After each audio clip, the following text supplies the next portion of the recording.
Hello students, welcome to my class narration zone.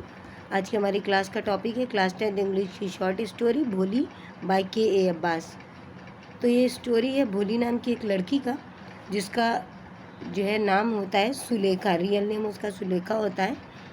वो जब बहुत छोटी सी होती है 2 साल की, तो वो जो है बेड से गिर जाती है नीचे और उसके दिमाग में कुछ चोट लग जाती है, जिसकी वजह से वो थोड़ी कम दिमाग हो जाती है, यानी कि बुद्धू हो जाती है थोड़ी सी।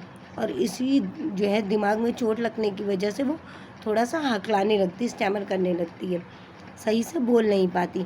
फिर क्या होता है, जब वो थोड़ा और बड़ी होती है तो उसको एक बीमारी हो जाती है, स्मॉल पॉक्स, जिसके जो है निशान उसके चेहरे पर आ जाते हैं, जिसकी वजह से वो थोड़ा अगली हो जाता है, उसका फेस थोड़ा बुरी दिखने लगती है।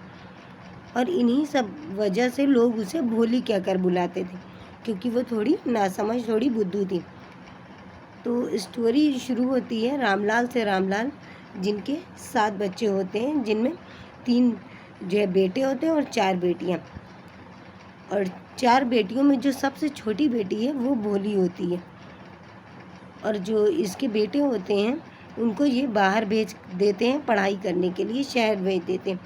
मगर जो बेटियां होती हैं उन्हें पढ़ाने का रिवाज नहीं होता इनके बेटियों की। इन्होंने अपने शादी कर दी और कुछ की होने वाली होती है, लेकिन जो भोली है वो सबसे छोटी होती है और इन्हें इसकी बहुत फिक्र रहती है कि ये क्या करेगी, इसकी तो शादी भी नहीं होगी। एक दिन क्या होता है कि इनके गांव में तहसीलदार आते हैं, एक प्राइमरी स्कूल खुलता है इनके गांव में उसकी ओपनिंग के लिए, और वो रामलाल से बोलते हैं कि आप अपनी बेटी को भी स्कूल भेजिए। तो रामलाल जो है तहसीलदार की बात को मना नहीं कर पाते। इनकी वाइफ तैयार नहीं होती है भोली को स्कूल भेजने के लिए, मगर फिर भी रामलाल जो है वो अपनी बेटी को कहते हैं नहीं, मुझे स्कूल भेजना है, मैं तहसीलदार साहब की बात को मना नहीं कर सकता।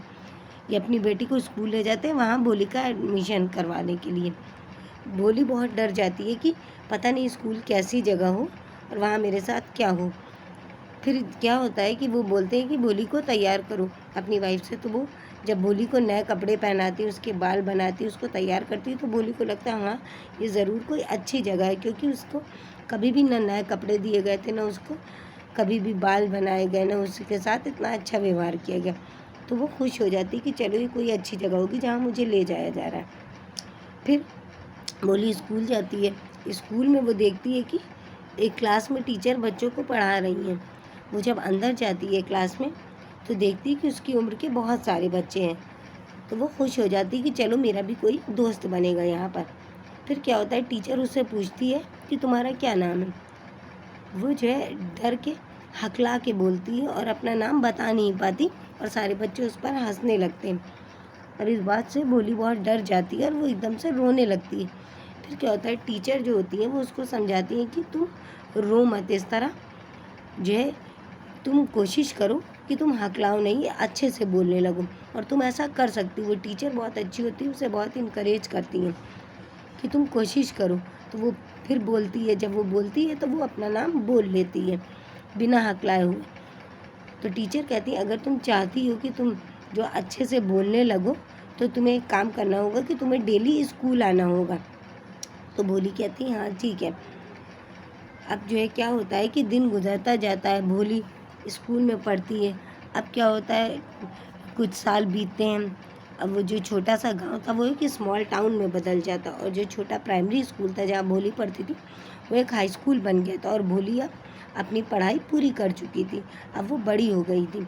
अब क्या होता है कि एक दिन उसके मैरिज प्रपोज़ल आता है भोली के लिए, शादी का रिश्ता।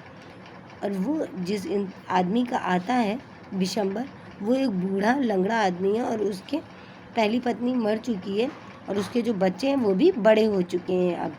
तो रामलाल अपनी पत्नी से कहते हैं क्या हम इस रिश्ते को एक्सेप्ट कर लें।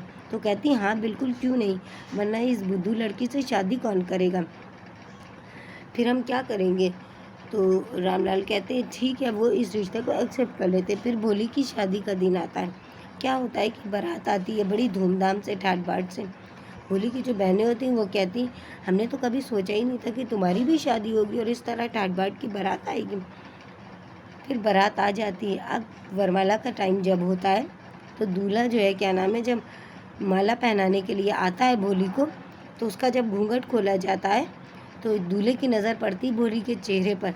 उसके जो फेस पर जो स्पॉट थे स्मॉल पॉक्स के, वो देखकर दूल्हा एकदम से रुक जाता है और कहता है कि मैं ऐसी अगली गर्ल से शादी नहीं करूँगा बिना दहेज के, मुझे जो है 5,000 रुपये चाहिए। तो उसके फादर जो है परेशान हो जाते हैं और अपनी पगड़ी को यानी अपने मान सम्मान को विशंबर के पैरों में रख देते हैं और कहते हैं कि मेरे पास 2,000 है, आप ले लीजिए प्लीज़, और ऐसा मत करिए वरना मेरी बेटी का क्या होगा, फिर उसकी कभी शादी नहीं होगी, बहुत बदनामी हो जाएगी, हमारी बेइज्जती होगी।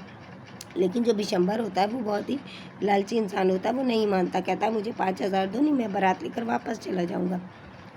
तो उसके पिता जो होते हैं भोली की, वो किसी तरह मैनेज करके 5,000 दे देते हैं विशंबर को।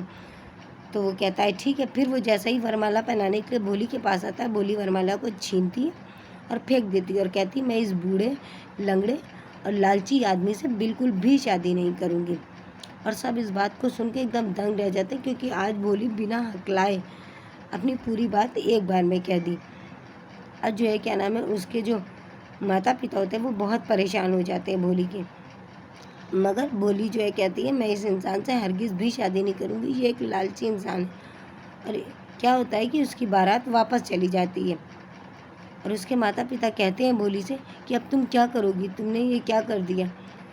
तो वो कहती है मैं आप दोनों की सेवा करूँगी और जिस स्कूल में मैं पढ़ी हुई हूँ, जहाँ मैंने ये सारी अच्छी बातें सीखी, उसी स्कूल में मैं पढ़ाऊँगी और आप लोगों के साथ रहूँगी। ये सब उसकी जो टीचर होती है भोली की, शादी में आई हुई रहती, वो देखती रहती। भोली अपनी टीचर से कहती क्यों टीचर, मैं सही कह रही हूँ ना, मैं उसी स्कूल में पढ़ाऊँगी। तो वो कहती हाँ। और बस यहीं पर ये शॉर्ट स्टोरी एंड हो जाती है। Thanks for watching.